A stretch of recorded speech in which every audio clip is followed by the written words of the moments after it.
ஒரு யூஸ்ஃபுல்லான வீடியோ பார்ப்போமா? வாங்க பார்க்கலாம். Hi friends, welcome to my channel. I am rich. நான் இன்றைக்கி நிற்கிற இடம் உங்கள் எல்லாருக்குமே தெரிஞ்ச கொழும்பு பெட்டா ரயில்வே ஸ்டேஷன். நாம் இலங்கையில் எந்த ஒரு இடத்துல இருந்தும் கொழும்புக்கு ட்ரெயின் மூலமாக வந்தால் நாம் கடைசியாக இந்த ஸ்டேஷனில் தான் வந்து இறங்குவோம். இங்கே இறங்கி நாம் கொழும்புக்குள்ளே பல்வேறு தேவைகளுக்காக பல்வேறு இடங்களை நோக்கி போக வேண்டி இருக்கும்.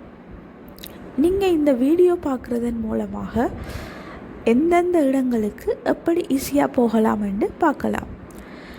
அநேகமாக கொழும்புக்கு வர எல்லாருமே ஏர்போர்ட்டுக்கு போகிறதுக்காகத்தான் கூட வரவங்க.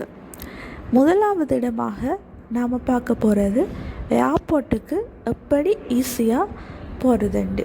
வாங்க பார்க்கலாம். ட்ரெயினில் இறங்கி நாம் ஸ்டேஷன்லேருந்து வெளியில் வந்த பிறகு இப்படி ஒரு இடம் இருக்கும். இங்கே இருந்து நீங்கள் வலது பக்கமாக ஒரு 300 தொடக்கம் 400 மீட்டர் நடந்து போனீங்கன்னு சொன்னால் ஏர்போர்ட்டுக்கு போகிறதுக்கான ஹைவே பஸ்ஸை நீங்கள் அங்கே காணலாம். நீங்கள் போகிற வழியிலேயே அந்த கடைக்காரர்கள் அவங்கள்ட்ட கேட்டாலும் சொல்லுவாங்க ஏர்போர்ட் போகிற பஸ் ஸ்டாண்ட் அங்கே இருக்குண்டு. அவங்களோட உதவியோடையும் நீங்கள் போய்க்கொள்ளலாம். இதுதான் நான் சொன்ன அந்த highway bus station, airport highway bus station. இது பஸ்டியன் மாவட்டத்தில் இருக்குது. இன்னொரு ப்ரைவேட் பஸ் ஸ்டாண்டும் இருக்குது, அது இல்லை. இது பஸ்டியன் மாவட்டத்தில் இருக்குது. இங்கே நீங்கள் வலப்பக்கமாக நேராக நடந்து போகும்போது அதிலே ஏர்போர்ட்டுன்னு சொல்லி கண்டக்டர் சொல்லுவாங்க. அந்த பஸ் அங்கே நிற்கும். இதுதான் அந்த பஸ். இந்த பஸ் இலக்கம் 187. இந்த பஸ்ஸில் போகிறதன் மூலமாக நீங்கள் ஒரு 30 தொடக்கம் 45 நிமிடத்துக்குள்ளே ஏர்போர்ட்டை ஈஸியாக அடைந்துடலாம். ஒருவருக்கான பயண கட்டணம் 300 ரூபாய். அதோடு நீங்கள் லக்கேஜ் ஏதாவது வச்சுருந்தீங்கன்னு சொன்னால் ஒரு லக்கேஜுக்கு அவங்க 300 ரூபா படி கட்டணம் அறவிடுவாங்க.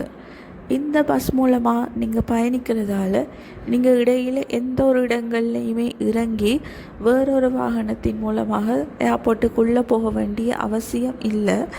இந்த பஸ் ஏர்போர்ட்டுக்குள்ளேயே டிரெக்டாக உங்களை கொண்டு விடும்.